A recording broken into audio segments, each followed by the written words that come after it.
First Contact Protocol.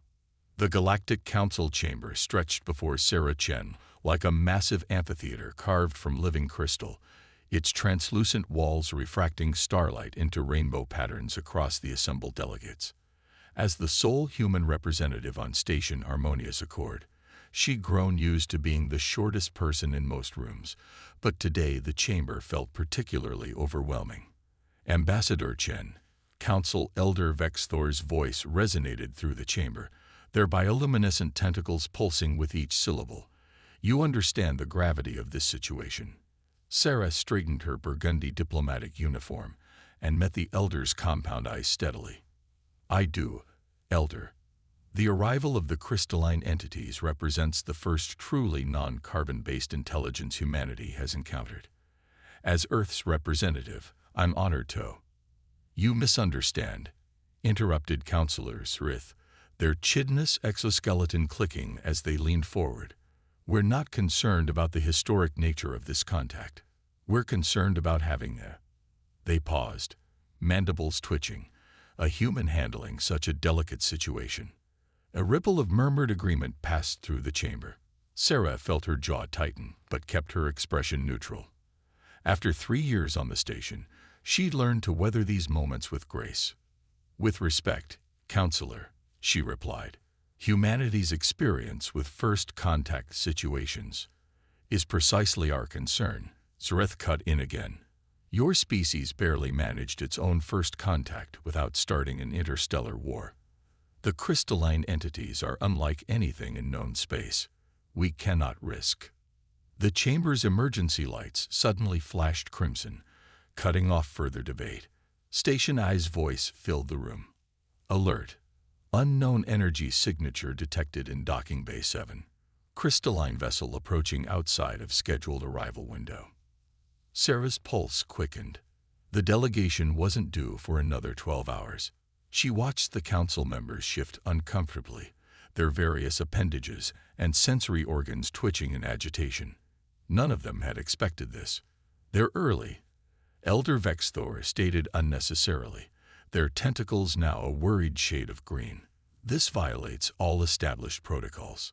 Or perhaps, Sarah offered carefully, they simply perceive time differently than we do. They are, after all, crystalline-based life forms. Their very consciousness might operate on principles we haven't yet grasped. The chamber erupted in overlapping voices, each counselor offering their own interpretation of this breach of protocol. Sarah watched the chaos unfold, noting how quickly the supposedly superior diplomatic skills of the elder races devolved into argument. She pulled out her personal tablet and began reviewing the scant data they had on the crystalline entity's vessel. The ship itself was a marvel, a geometric structure that seemed to defy conventional spaceship design. No visible propulsion system, no traditional airlock, not even a clear indication of which end was the front. The preliminary scans showed it was composed primarily of what appeared to be a quartz-like material, though far more complex in its atomic structure. We must delay them, Counselor Zrith declared. Send them back to the outer system until the proper time, and risk offending them. Another counselor chittered. Their technology is clearly beyond anything we possess, the energy readings alone. If I may, Sarah spoke up, her voice cutting through the noise not by volume, but by its calm certainty. The chamber gradually fell silent, dozens of alien eyes turning to focus on her. We're operating under the assumption that they've made a mistake. But what if this is intentional? What if this is their first test of us? She stood, using her tablet to project a holographic image of the crystalline ship into the center of the chamber. Look at their vessel design. It's perfectly symmetrical from every angle. This suggests a species that values precision. Would such beings make a simple scheduling error? The council members studied the projection, various appendages and sensory organs twitching in thought. I propose, Sarah continued, that this is deliberate. They're gauging our adaptability, our ability to handle the unexpected. By arriving early, they force us to demonstrate how we deal with situations outside our carefully structured protocols. Elder Vexthor's tentacles shifted to a thoughtful blue. An interesting theory, Ambassador, but it doesn't solve our immediate problem. The delegation will dock in less than 20 minutes. Sarah smiled slightly. Actually, it does. If I'm right about this being a test, then our response should be neither to panic nor to try forcing them back into our schedule. Instead, we should demonstrate our ability to adapt while maintaining our diplomatic principles. She manipulated her tablet, bringing up the station's docking protocols. Station I, can we reconfigure Docking Bay 7's atmospheric settings within 15 minutes? Affirmative, the AI responded. However, standard protocol requires. Override standard protocol. Authorization. Chen Alpha 7. Sarah interrupted. Begin atmospheric reconfiguration for maximum compatibility with crystalline-based life forms. Reduce temperature to -40 degrees Celsius. Eliminate all water vapor and increase crystal growth substrate particles by 300%. The council chamber erupted again, but this time with a different energy. Even her critics couldn't deny she was taking action while they debated. Ambassador Chen. Elder Vexthor's voice cut through the chaos, their tentacles now pulsing with a mix of colors Sarah had never seen before. This is highly irregular. You're suggesting we not only accept their early arrival, but actively reconfigure our facilities without proper review. Sarah met their gaze steadily. Elder, with respect, if we can't handle a simple schedule change, how can we claim to be ready for true first contact with a completely alien form of life? Sometimes the best way to follow protocol is knowing when to adapt it. The chamber fell silent as her words sank in. She could see the shift in their postures, the gradual recognition that perhaps, just perhaps, the human perspective might offer something valuable. Very well, Elder Vexthor finally declared, their tentacles settling into a more composed pattern. Ambassador Chen, you will lead the initial contact team. But be warned, if your theory about this being a test is incorrect, the consequences will fall primarily on you. Sarah nodded, already moving toward the chamber's exit. Understood, Elder. And if I'm wrong, I'll gladly accept those consequences. But if I'm right, she paused at the doorway, allowing herself a small smile. If I'm right, we might just learn that the best protocols are the ones that leave room for the unexpected. As she hurried toward Docking Bay 7, Sarah couldn't help but feel a surge of excitement. This was why she joined the diplomatic corps, not to follow rigid protocols, but to bridge the vast gaps between different forms of life. And sometimes, being the only human in the room meant being the only one willing to take necessary risks. The station's corridors seemed to stretch endlessly before her, but her steps were sure. In less than 20 minutes, she would either make history or become a cautionary tale in diplomatic circles. Either way, she was about to prove that humanity's greatest strength wasn't their technology or their protocols, but their ability to adapt when those things failed. Behind her, she could hear the sounds of the council members following at a more dignified pace, their various appendages creating a symphony of clicks, scrapes, and whooshes against the station's deck. She smiled to herself. Let them take their time. She had a feeling the crystalline entities would appreciate someone who could match their apparent disregard for standard temporal protocols. The docking bay's status indicators were already shifting from their standard green to a deep purple, reflecting the environmental changes she'd ordered. As she reached the observation deck overlooking the bay, she could see frost patterns forming on the transparent barriers, beautiful fractal designs that seemed almost alive in their complexity. Perfect, she thought. If these beings truly were silicon-based life forms, they might appreciate the crystalline welcome mat she was laying out for them. And if not, well, she'd already warned the council she was willing to accept the consequences of being wrong. The crystalline ship was now visible through the bay's external viewports, its faceted surface catching and reflecting the light of the station's running lights in ways that made it seem to shift and change with each passing moment. Sarah felt her breath catch in her throat. It was one thing to see holographic projections, but quite another to witness such alien beauty firsthand. Remarkable, she whispered, reaching out to touch the frost-covered viewport. They're not just early. They're rewriting the rules of first contact before they even dock. The language of light. The crystalline vessel didn't so much dock as merge with station harmonious accord. Sarah watched in fascination as the ship's outer surface seemed to flow like liquid glass, forming a perfect seal with the docking bay's specially prepared attachment point.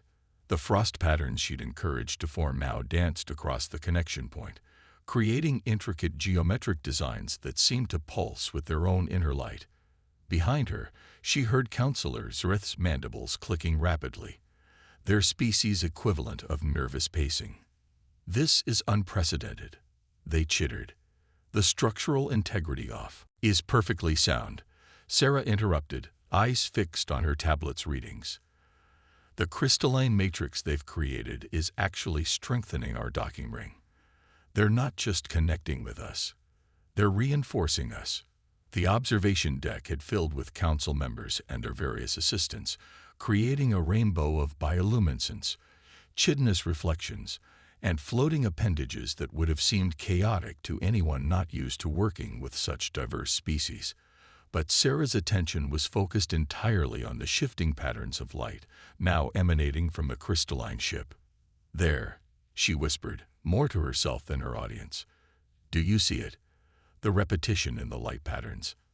Elder Vexthor floated closer, their tentacles now a curious shade of purple. You notice something significant, Ambassador. Sarah nodded, quickly typing notes into her tablet. The light patterns aren't random. They're cyclical, but with subtle variations in each repetition. It reminds me of something. She trailed off, her mind racing through years of synolinguistics training. Reminds you of what? Zrith demanded, their earlier skepticism temporarily forgotten in the face of this new puzzle. Cave paintings, Sarah said suddenly, earning her confused looks from the assembled aliens. Early human art, tens of thousands of years old. We found that many ancient cultures used repeating patterns to tell stories, teach lessons. The variations weren't mistakes. They were deliberate changes that carried meaning. She stepped closer to the viewport, her breath fogging the already frosted surface. They're not just making pretty lights. They're talking to us. The chamber erupted in overlapping discussions, each species trying to process this interpretation through their own cultural lens. Sarah tuned them out, focusing instead on recording the pattern sequences. Each cycle lasted exactly 4.7 seconds, with variations occurring in specific positions within the sequence. Station I, she called out. Can you project a simplified version of these light patterns? Strip away everything except the core sequence. The AI complied, creating a holographic display that showed the basic pattern floating in the air before them. Sarah studied it intently, her mind working through possibilities. Ambassador Chen, Elder Vexthor's voice cut through her concentration. What exactly do you propose we do with this theory of yours? Sarah turned to face the council, her expression determined. We answer them. Station I. Do we have enough control over the docking bay's lighting systems to recreate these patterns? Affirmative, the AI responded. However, precise replication will require significant power allocation. Do it, Sarah ordered, then quickly added, with the council's permission, of course. She could see the conflict playing out across the various alien faces and appendages. Protocol demanded careful consideration, multiple committees, thorough analysis. But the crystalline beings were already here, already communicating. Or at least, that's what Sarah believed they were doing. Elder Vexthor's tentacles swirled in complex patterns before settling into a decisive azure. Proceed, Ambassador. But be aware that any negative reaction will be my responsibility. Sarah finished. I know. She turned back to her tablet, making quick adjustments to the pattern sequence. Station I. Prepare to broadcast this modified sequence. I've simplified it, but kept the core structure. If I'm right about this being language, they should recognize it as an attempt at communication. The docking bay's lights dimmed momentarily, then burst into a carefully choreographed dance of illumination. Sarah held her breath as she watched the pattern play out. 1 cycle, 2 cycles, 3. The crystalline ship's surface erupted in a dazzling display of responsive lights, mimicking their pattern, but with new variations introduced. Sarah's fingers flew across her tablet, recording everything. "They're responding," she exclaimed, unable to keep the excitement from her voice. "The variation pattern is different, but they're maintaining the same basic structure we sent. This is definitely communication." "But communicating what?" Counselor Zreath demanded, their earlier skepticism creeping back into their voice. Sarah's eyes narrowed as she studied the new patterns. "The variations, they're not random. Look at how they cluster in groups of 3, just like." She straightened suddenly, a smile spreading across her face. "Just like human sign language. Not the specific signs, of course, but the fundamental structure. Many human sign languages use combinations of 3 basic elements: location, movement, and hand shape, to form complete concepts." She quickly made adjustments to their broadcast pattern. "If I'm right, we can establish basic communication by matching their grouping structure while introducing our own variations. Station I, broadcast this new sequence." The lights danced again, this time in a more complex pattern that maintained the crystalline being's 3-part structure but introduced new elements. The response was immediate. The ship's surface blazed with patterns that exactly matched their broadcast for several seconds before introducing new variations that followed the same rules. "They're learning," Sarah breathed. "They're not just copying us. They're building on what we send them. They understand this is a dialogue." The observation deck had gone completely silent, every being present transfixed by the light show playing out before them. Even Counselor Zreath's mandibles had stilled. "Ambassador," Elder Vexthor finally spoke, their tentacles now pulsing with colors Sarah had never seen them display before. "It appears your unorthodox approach may have merit. How do you propose we proceed?" Sarah was already modifying the next sequence. "We start with basics. Numbers, geometric shapes, universal concepts that any advanced species would recognize. Then we build from there, establishing a shared vocabulary of light and pattern that can bridge the gap between our forms of consciousness." She paused, looking up at the assembled council members. "But we need to move quickly. They've already shown they don't perceive time the same way we do. We need to establish basic communication before they decide we're too slow to be worth talking to." The council chamber erupted in overlapping voices again, but this time there was an undercurrent of excitement rather than fear. Sarah turned back to her work, a small smile playing at her corners of her mouth. She'd done it. Found a way to bridge the gap between carbon-based and crystalline life forms, using nothing more complex than light and pattern recognition. Not bad for a primitive human, she thought, remembering Counselor Zreath's earlier dismissals. Sometimes the best solutions came not from advanced technology or rigid protocols, but from remembering how humans had first learned to speak to each other tens of thousands of years ago in flickering firelight on cave walls. The crystalline ship pulsed with new patterns, more complex than before, but still following the structure they'd established. Sarah's smile widened as she prepared their response. The real work was just beginning, but they'd taken the first crucial step, proving that communication between such radically different forms of life was possible. All it had taken was a human willing to think outside the protocol and remember that at its heart, language was about finding patterns in the chaos.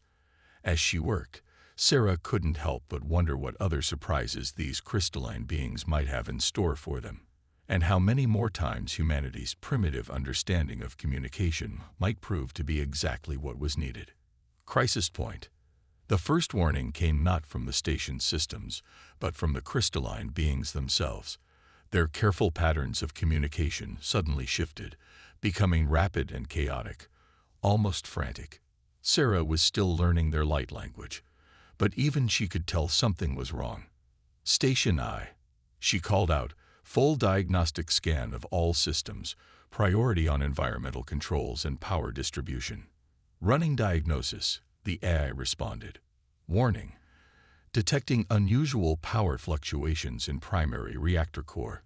Secondary systems remain stable. Elder Vexthor's tentacles darkened to a worried gray. Could their presence be causing this? Their method of docking was highly irregular. The station shuddered, cutting off the Elder's words. Emergency lights flashed as artificial gravity fluctuated, causing several council members to drift momentarily before the backup systems engage. Status report, Sarah demanded, her fingers flying across her tablet as she pulled up engineering schematics. Primary reactor experiencing cascade feedback loop, the AI reported with mechanical calm. Crystalline vessel's energy signature appears to be interfering with containment protocols. Estimate 30 minutes until critical failure. The council chamber erupted in chaos. Species that normally maintained rigid diplomatic protocols now showed their fear openly. Sarah watched as Counselor Zurith's exoskeleton literally rattled with anxiety. "We must disconnect them immediately," someone shouted. "Impossible," Sarah countered, studying the readings. "Their ship has partially merged with our docking structure. A forced separation could breach both vessels." She turned to face the council, her expression grave but determined. "The interference isn't intentional. Look at their light patterns. They're trying to warn us. Something about our reactor's frequency is resonating with their ship's crystalline structure. Then we must shut down the reactor," Elder Vexthor declared. "That would kill us all just as surely as an explosion," Sarah replied. "The station's life support can't run on backup power alone, not with our current population." She paused, an idea forming. "But maybe we don't need to shut it down. Maybe we just need to change its tune." The assembled aliens stared at her in confusion. Sarah grabbed her tablet and began rapidly accessing the station's engineering systems. Think about it. Their whole ship, their whole being, is based on crystalline structures. Crystals respond to specific frequencies. Our reactor's normal operation must be hitting a harmonic that's creating this feedback loop. Fascinating theory. Counselor Zurith clicked sarcastically. "But unless you have a solution." "I do," Sarah interrupted, her fingers never stopping their dance across the tablet. Station I. Access Earth Historical Database. Subject: opera singers and wine glasses. Accessing. The AI responded. Reference found. Phenomenon of opera singers shattering wine glasses through acoustic resonance. "Exactly," Sarah said. "But we're going to do the opposite. Instead of matching the crystalline frequency, we're going to deliberately mismatch it. Station I. Begins systematic modulation of reactor frequency. Step through harmonic series in reverse order." "Warning," the AI intoned. "This procedure is not within standard operational parameters. Override safety protocols. Authorization, Shen Delta 9. Sarah commanded. "Begin modulation." The station shuddered again as the reactor's frequency began to shift. Sarah watched the power readings anxiously, dividing her attention between them and the crystalline being's light patterns. "There," she exclaimed after several tense minutes. "Did you see that? Their pattern changed when we hit that frequency. Station I. Hold at current harmonic and begin fine adjustment, steps of 0.1 Hz. The crystalline ship's surface rippled with new patterns, slower now, more controlled. Sarah felt a smile tugging at her lips despite the tension. "The feedback loop is stabilizing," she announced. "Their patterns are returning to normal communication structures." Remarkable. Elder Vexthor's tentacles had lightened to a more hopeful blue. "You recognized their warning and found a solution using human music theory." "Not exactly," Sarah replied, still monitoring the readings. "I used human pattern recognition. We learned long ago that everything vibrates at certain frequencies. The trick isn't just knowing that, but understanding how to change those frequencies when they cause problems." She turned to face the council fully. "That's something humans had to learn early in our development. When you're a primitive species, you can't always solve problems by throwing advanced technology at them. Sometimes you have to understand the basic principles and work with them." The station's shuddering had completely ceased now. The crystalline ship's surface danced with patterns that Sarah recognized as their equivalent of approval or satisfaction. Station I, confirm reactor status, she ordered. Reactor stabilized at new operating frequency. No signs of feedback loop. Power systems functioning within normal parameters. A collective sigh of relief, expressed through various biological mechanisms, swept through the chamber. Sarah finally allowed herself to relax slightly, though she kept one eye on the monitoring systems. Ambassador Chen. Elder Vexthor spoke, their tentacles now showing colors she'd never seen before. It seems we owe you an apology. Your human perspectives have proven invaluable twice now. No apology needed, Elder, Sarah replied, already turning back to her translation work. But perhaps we could focus on learning from our crystalline friends. I think they're trying to tell us something new. The ship's surface had indeed begun displaying more complex patterns. Sarah studied them intently, noting how they seemed to incorporate elements of the frequency modulation they'd just performed. Fascinating, she murmured. They're not just communicating with light anymore. They're adding frequency patterns to their language structure.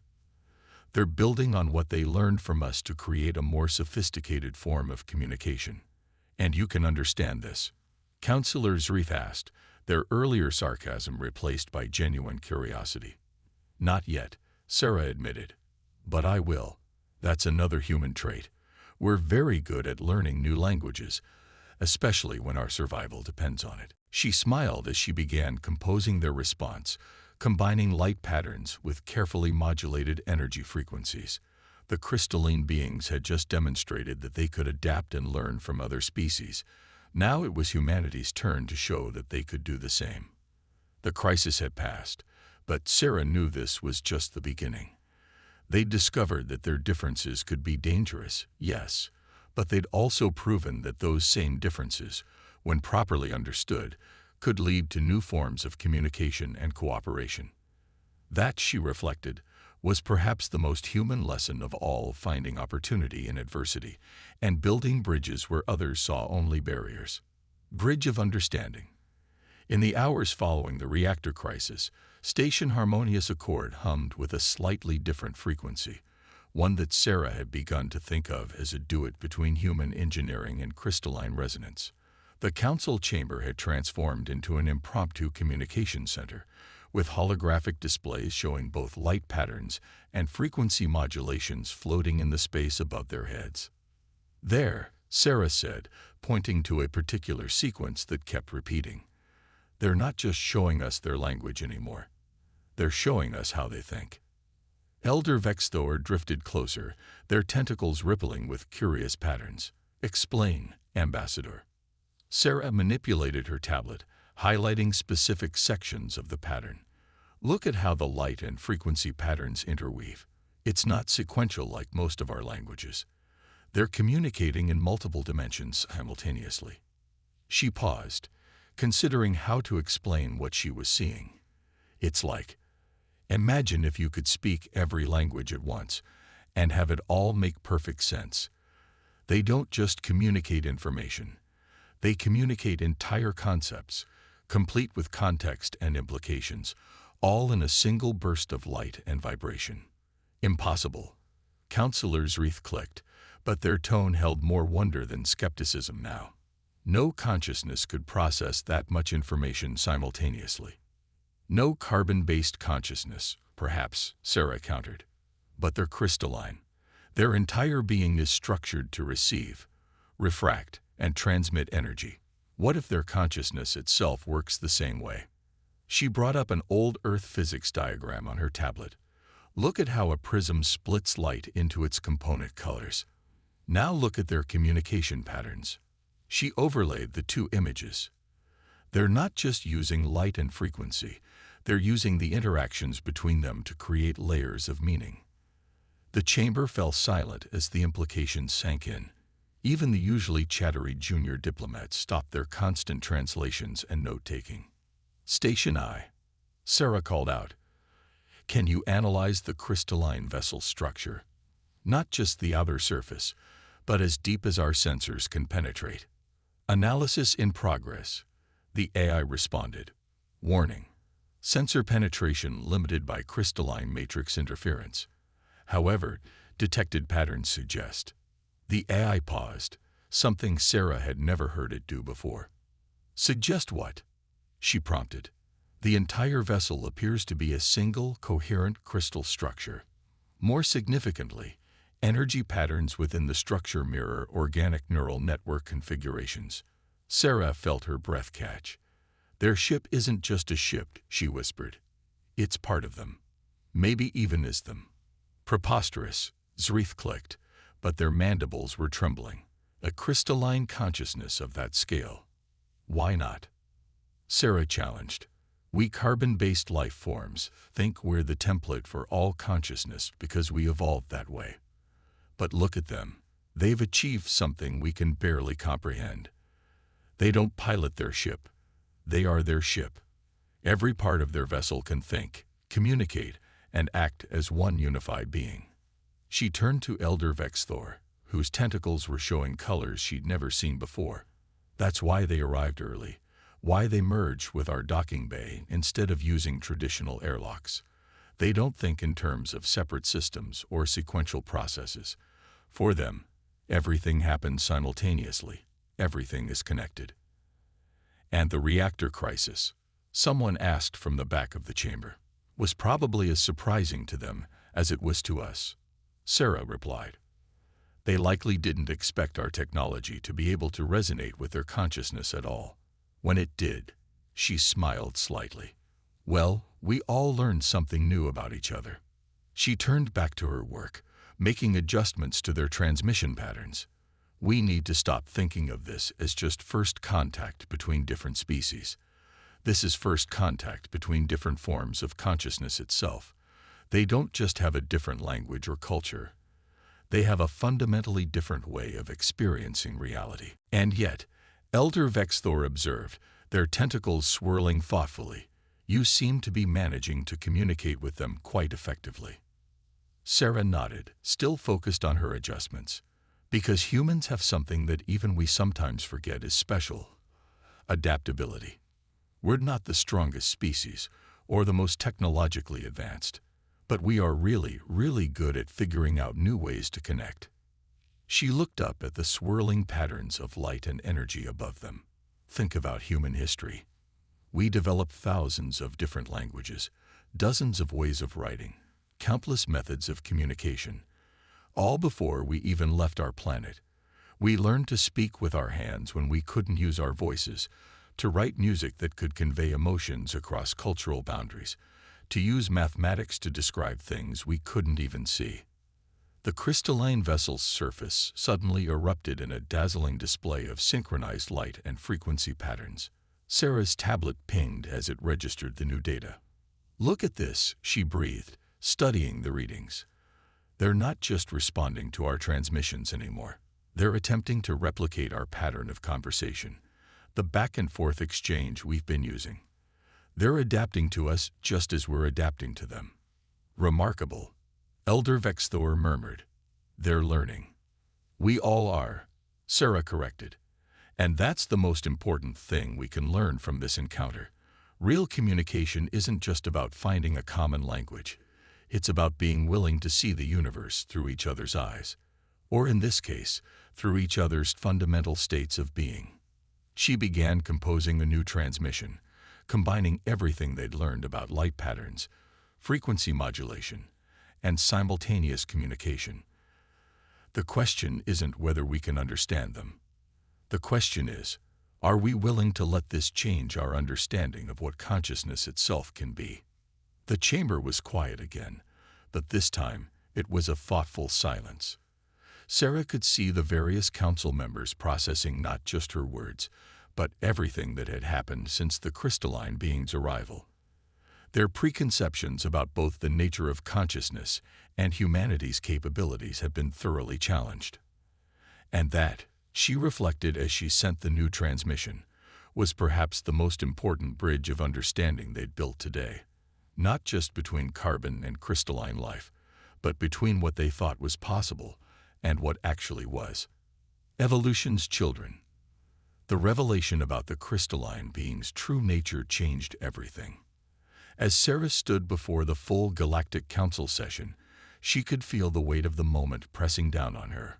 The chamber was packed with representatives from every member species, their diverse forms creating a living tapestry of galactic civilization.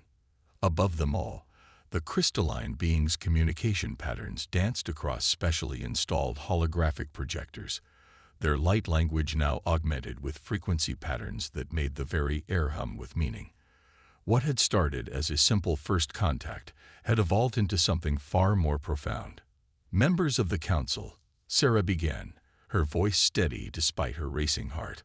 What we've learned from our crystalline friends challenges not just our understanding of life and consciousness, but our very conception of evolution itself.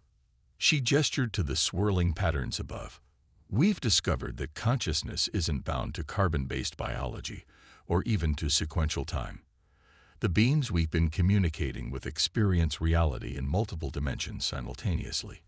Their entire vessel is their body, their mind, their means of communication, all at once. The chamber resonated with murmurs and various biological expressions of awe. Even species that normally maintained rigid emotional control were visibly affected by the implications. But that's not the most important discovery we've made, Sarah continued. The truly revolutionary insight is this. Despite having evolved along completely different paths, despite having fundamentally different forms of consciousness, we can still understand each other. She brought up a new display, showing the progression of their communication attempts over the past few days. Look at how our methods of interaction have evolved. We started with simple light patterns, moved to frequency modulation, and now we're approaching true simultaneous communication. Both we and they have adapted, learned, grown. Elder Vexthor's tentacles swirled with thoughtful colors. You suggest this proves something about the nature of consciousness itself. I suggest it proves something about the nature of evolution, Sarah replied. We've always thought of evolution as a purely biological process, driven by genetic mutation and natural selection. But what we're seeing here is the evolution of consciousness itself, not over millions of years, but over days. She paused, letting her words sink in. The crystalline beings didn't just arrive early to test our protocols. They arrived early because they experience time differently than we do. To them, the schedule we set was simultaneously in the past, present, and future. But instead of dismissing us as primitive for our linear perception of time, they chose to adapt, to find ways to communicate with us. The crystalline patterns above shifted, forming new configurations that Sarah had learned to recognize as their equivalent of agreement or affirmation. And we, she continued, despite being bound to sequential time and carbon-based biology, found ways to expand our understanding, to reach across the gulf between our forms of consciousness. That's not just communication. That's evolution in action. Counselor Zrith, who had been uncharacteristically quiet, finally spoke. You believe this has implications beyond this single first contact? Sarah nodded. I believe this proves that consciousness itself is more flexible, more adaptable than we ever imagined. The crystalline beings evolved along a completely different path than any of us, yet they're capable of sharing complex ideas and learning new ways of thinking. And we're capable of doing the same. She gestured to the assembled council members. Look at us, carbon-based life forms with wildly different biologies, yet we've learned to work together, to understand each other. Now we've met beings who evolved completely outside our paradigm of life itself, and we're learning to understand them too. The crystalline patterns suddenly shifted, forming new configurations that caused Sarah's tablet to ping urgently. She studied the readings, her eyes widening. They're offering to teach us, she announced, her voice filled with wonder. Not just their language or their technology, but their way of experiencing reality. They believe that consciousness can evolve beyond its original constraints, that we can learn to perceive multiple dimensions of time and space simultaneously, just as they can learn to understand our sequential perception. The chamber erupted in overlapping voices and expressions of astonishment. Sarah waited for the chaos to settle before continuing. "This is why humanity's primitive adaptability matters," she said firmly. "We may not have the most advanced technology or the longest history in space, but we have something equally valuable: the ability to change, to grow, to see things in new ways. We're all evolution's children, whether we arose from carbon or crystal, whether we think in sequences or simultaneities." The crystalline patterns above shifted again, this time forming what Sarah had come to recognize as their symbol for unity, a complex interweaving of light and frequency that somehow managed to be both singular and infinite. "They're not just offering to teach us," she realized aloud. "They're offering to learn from us too. They see value in our way of thinking, just as we see value in theirs. This isn't just first contact between different species. It's first contact between different evolutionary paths, different ways of being conscious." She looked around the chamber, meeting the eyes, optical sensors, and various sensory organs of each council member in turn. "We stand at a crossroads. We can cling to our preconceptions about what consciousness must be, or we can embrace this opportunity to evolve, not through random mutation and natural selection, but through deliberate understanding and growth." The chamber was silent for a long moment. Then Elder Vexthor's tentacles blazed with colors Sarah had never seen before, colors she suspected they had never displayed before. "Ambassador Chen," they said formally, "it seems humanity has much to teach us about adaptation after all. We approve your proposal for ongoing cultural and consciousness exchange with the crystalline beings." Sarah smiled, looking up at the dancing patterns of light and energy above them. In their shifting configurations, she saw not just communication but possibility.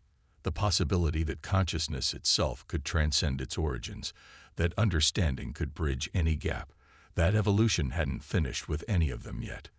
The crystalline beings' patterns formed one final configuration, a new symbol that somehow combined their concept of unity with patterns Sarah recognized from their earlier attempts to understand sequential time. A bridge between ways of being, a promise of growth to come. "Thank you, Elder," she said, still smiling. "I think we're all about to evolve in ways none of us could have imagined."